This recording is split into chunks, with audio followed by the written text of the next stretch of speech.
দেশি আলু ছুলে রেডি করে দিছে, সব কিছু কেটে দিছে। আমি এখন রান্না করব। উনান ধরিয়ে নিয়ে কড়াই বসিয়ে দিয়ে কড়াই তেল দিয়ে দিলাম। তেল গরম হয়ে গেছে, ফোড়নে দিয়ে দেবো জিরা, শুকনো লঙ্কা, তেজপাতা, দারচিনি, এলাচ। হয়ে গেছে, ফোড়ন ভাজার উপরে দিয়ে দিব পেঁয়াজ, রসুন। আগে ভেজে রাখি নেই, পেঁয়াজের মধ্যেই দিয়ে দেবো দেশি আলু, দিয়ে ভেজে নেব। মেটে গরম জল দিয়ে একটু সিদ্ধ করে নিছি, আর সিদ্ধ করে মেটে ভাজা ভাজা আলুর উপরে দিয়ে দেবো।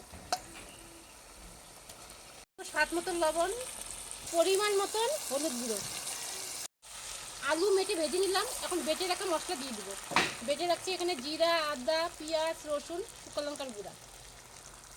বেটে রাখা মশলার উপরে দিয়ে দিব কয়েক খণ্ড টমেটোর পিস।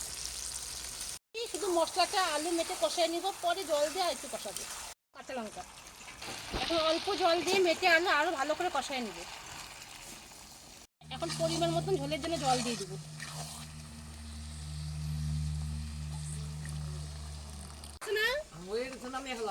একটু ঝোলই রাখা হইলো না, গরম মশলা বাটা দিয়ে নামিয়ে দিই।